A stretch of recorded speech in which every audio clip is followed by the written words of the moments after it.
Welcome to सर्वोत्तम YouTube channel.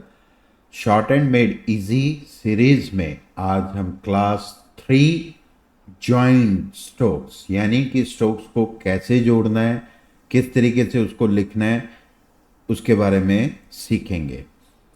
अब जब हम दो स्ट्रोक्स को आपस में जोड़ते हैं तो उसका लिखने का सबसे पहले रूल होता है without lifting pen pencil. Pen और पेंसिल को उठाए बगैर हमें उनको आपस में लिखना है according to the direction of stroke. Stroke की जो डायरेक्शन है उसी हिसाब से उसको लिखना है और ड्रॉ करना है। अब सबसे पहले पी पी को हमने कैसे सीखा है, ऊपर से नीचे लिखते हैं हम पी को। एंड टी भी ऊपर से नीचे लिखा जाता है। अब इसको बिना पेंसिल उठाए ज्वाइन करना है, तो बिना पेंसिल उठाए अगर हम पी ऐसे लिखते हैं और टी को ऐसे लिख दें तो इसमें ये तो गलत हो गया, क्यों, इसमें पेंसिल उठ गई। अगर हम नीचे से ऊपर को लिख दें तो भी ये गलत हो गया, क्योंकि इसमें हमने टी क्या पढ़ा है, ऊपर से नीचे लिखा जाता है। तो ये दोनों स्ट्रोक गलत हो गए। तो अब कैसे करेंगे, तो फर्स्ट स्ट्रोक अपनी हमेशा जगह पर रहेगा, सेकंड स्ट्रोक लिखा वैसे ही जाएगा जैसे हम लोगों ने सीखा है, पर सेकंड स्ट्रोक अपनी जगह छोड़ देता है। तो P एंड T, तो फर्स्ट स्ट्रोक अपनी जगह पर, सेकंड अपनी जगह छोड़ेगा। और इनको ज्वाइन करते हुए क्या रखना है कि जितना हमने P का साइज पढ़ा उतना ही T होगा। लाइट एंड डार्क का ध्यान देना है, जैसे P एंड T तो दोनों लाइट हैं तो लाइट करना है। अगर सपोज P एंड D अगर आ गया तो ये नहीं कि D डार्क है तो हम ऊपर से इसको डार्क करते हुए ऐसे लिख दें, तो ये गलत हो जाएगा। तो पहले P light and D dark, तो बिना पेंसिल उठाए हमें ये सब चीज़ों का ध्यान रखना है कि जो स्ट्रोक लाइट है उसको लाइट लिखना है, जो डार्क है डार्क, तभी वो पढ़ने में इजीली हम समझ पाएंगे कि this is a P and D dark. तो अब इन स्ट्रोक्स को आपस में कैसे हम लोग ज्वाइन करेंगे और लिखेंगे, तो जैसे example P light and T also light, P and D, तो डी को इस तरीके से डार्क करेंगे। पी ऐसे लिखा, सी एच हमें मालूम है ऊपर से नीचे इस तरीके से लिखते हैं, तो डायरेक्शंस का माइंड में जरूर रखना है। पी एम, एम लाइट होता है तो पी एम, पी के, इस तरीके से पी के। अब जैसे डी आ गया, डी, अब एक्सरसाइज बुक में एक क्या रखना, हमने टी एच पढ़ा था, लाइट एंड डार्क। अब इधर हमारे को आइडिया नहीं रहेगा कि टी एच लाइट लिखें कि डार्क, तो इसके लिए बुक में थोड़ा सा ख्याल रखना है कि अगर स्मॉल स्मॉल लिखा है तो इसका मतलब आप समझ जाओ टी एच थ लाइट है, एंड कैपिटल में अगर लिख रहे हैं तो इसका मतलब समझ जाओ द। तो ये आगे जाके इसका ऐसा कुछ नहीं होगा, पर अभी ज्वाइनिंग वाले चैप्टर में हमें इन चीजों का ध्यान देना है। अब जैसे D T H, D dark है, टी एच तो हमारे को T H light, D P, D M, इस तरीके से C H S, T H M, T H M.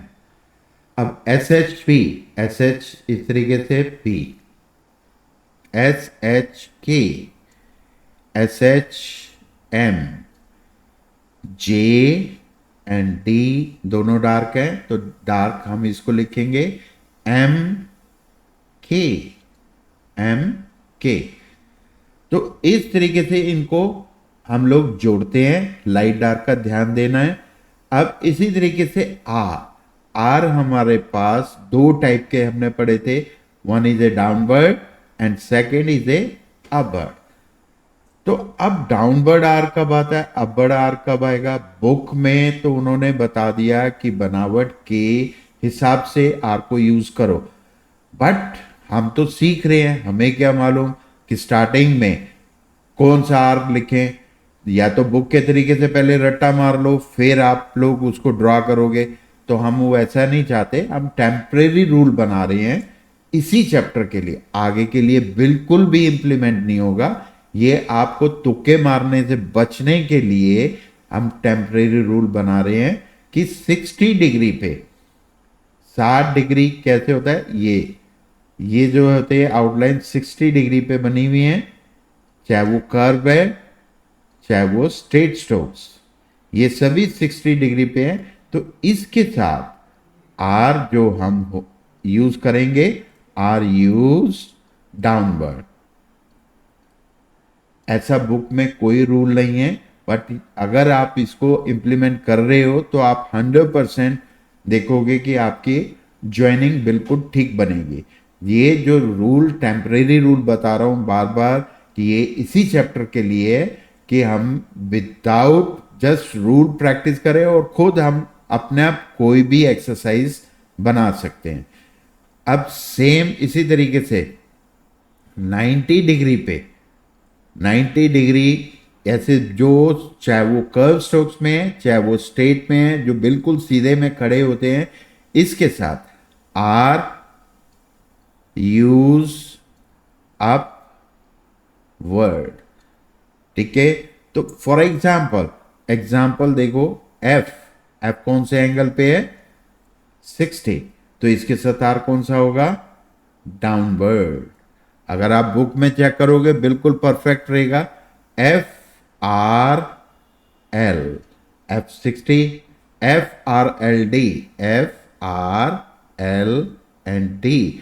जब भी हम स्ट्रोक को ज्वाइन करेंगे सबकी लेंथ एक बराबर रहनी चाहिए। ये नहीं कि एफ मीडियम बना दिया, आर बहुत बड़ा बना दिया, ऐसा नहीं। सेम इसी तरीके से आप देखो, टी एच, टी एच कौन से एंगल पे है, 90 डिग्री पे, इसके साथ आर कौन सा आएगा, अपवर्ड। ठीक है, and T H R F and R. अगर आप इस चीज को बुक में जब चेक करोगे तो बिल्कुल परफेक्ट रहेगा कि आपको बुक के तरीके से रट्टा नहीं मारना पड़ेगा। आप इनको टेम्परेरी रूल को माइंड में रखो, सिर्फ इसी चैप्टर में कि शेप को कैसे जोड़ा जाता है, तो वो चीज आपको बताई गई है कि आप दोनों डाउनवर्ड और अपवर्ड कैसे कैसे यूज करेंगे। ये चीज आपको इस चैप्टर में बता रहा हूं। Next, L, L and H हमने दो टाइप के पढ़े हैं। एक तो एल अपवर्ड यूज करने को बोला था, एक एल डाउनवर्ड। इसी तरीके से एच भी हमने दो पढ़े हैं, एक अपवर्ड एच, एक एच हमारे पास डाउनवर्ड होता है। आपको जब तक समझाया ना जाए ये दोनों एच, मतलब कि डाउनवर्ड एच और डाउनवर्ड एल यूज नहीं करना। अभी आंखें मीच के ज्वाइनिंग वाले चैप्टर में एल एंड एच दोनों अपवर्ड यूज करेंगे। जैसे के एल, एल अपवर्ड, उसी के साथ एम को जोड़ा जाता है, L upward L P, L C H, L and T. ठीक है, एल आपको बताया अपवर्ड, एक एल डाउनवर्ड, ये यूज नहीं करना जब तक आपको समझाया ना जाए। सेम इसी तरीके से H, upward H and downward H, ये वाला यूज नहीं करना जब तक आपको समझाया ना जाए। अभी जैसे H P, H upward H and P, H D, H F, H B, H T H. तो इस चैप्टर में क्लियर हो गया, हमने तीन चीजें डबल पढ़ी थी, डाउनवर्ड आर, अपवर्ड आर, उनके बारे में तो आपको बता दिया कैसे कैसे यूज करेंगे।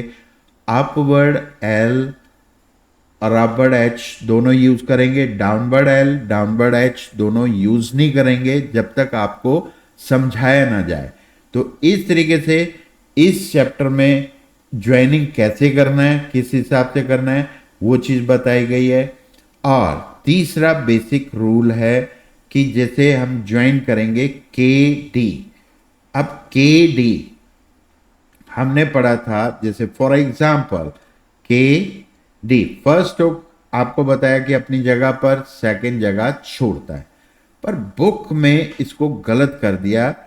एंड में आके उन्होंने क्या करा कि फर्स्ट स्ट्रोक को लाइन से ऊपर उठा दिया, सेकंड जगह पर आ गया। ऐसा क्यों? इसके लिए एक रूल है कि ज्वाइनिंग में हॉरिजॉन्टल स्ट्रोक, हॉरिजॉन्टल कौन से स्ट्रोक होते हैं? के, जी, एम, एन और एन जी, ये टोटल 5 स्ट्रोक हॉरिजॉन्टल स्ट्रोक होते हैं।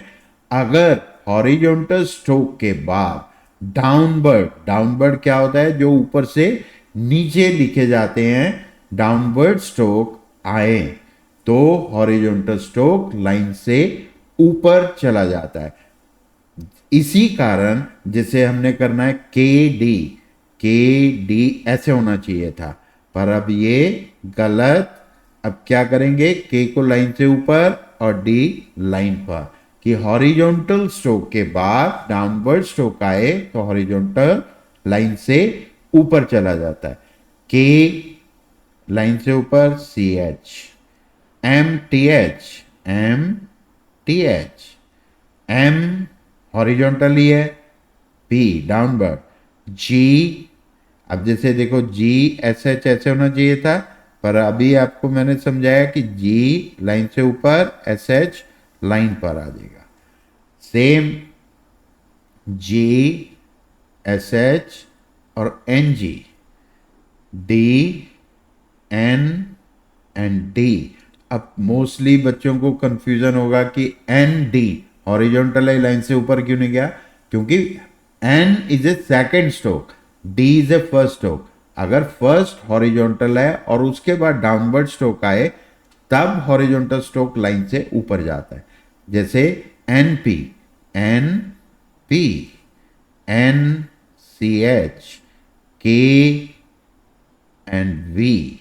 ठीक है, तो ये क्यों लाइन से ऊपर गया ये आपको समझ आ गया होगा। अब उसी हिसाब से मुझे बताओ कि के एल, ठीक है, कि ये वाला ठीक है कि ये ठीक है? नंबर 1 कि नंबर 2? अकॉर्डिंग दिस रूल हमारे पास क्या होगा? के एल ये ठीक कि ये ठीक? मोस्टली बच्चे क्या होगा कि अगर रूल ध्यान से नहीं समझोगे तो इसको राइट बोलेंगे, बट ये गलत है। अब आपको कि गलत क्यों? कि हॉरिजॉन्टल लाइन से ऊपर जाना चाहिए था। अबे हॉरिजॉन्टल लाइन से ऊपर ठीक है जाना चाहिए था, पर वो किस कंडीशन में? अगर उसके बाद डाउनवर्ड स्ट्रोक आता तो हॉरिजॉन्टल स्ट्रोक लाइन से ऊपर जाता है। L is a upward stroke, तो अपवर्ड स्ट्रोक के लिए ये रूल नहीं है। अगर डाउनवर्ड स्ट्रोक आता है तो के लाइन से ऊपर जाएगा, अदरवाइज के ऑन द लाइन ही रहेगा। हमने यही सीखा कि ज्वाइंट स्ट्रोक को कैसे करेंगे। तो इसको आपने, जैसे मैंने लास्ट वीडियो में बताया कि एक्सरसाइज को प्रैक्टिस कैसे करते हैं, आपने इसमें इन ज्वाइनिंग वाले चैप्टर की एक्सरसाइज नंबर 3 और 4 दे रखी है, तो उसको आप प्रैक्टिस करें। प्रैक्टिस करने के बाद नेक्स्ट वीडियो में हम साइड प्लेसेस ऑफ वॉवल के बारे में बात करेंगे और सीखेंगे। तब तक के लिए धन्यवाद।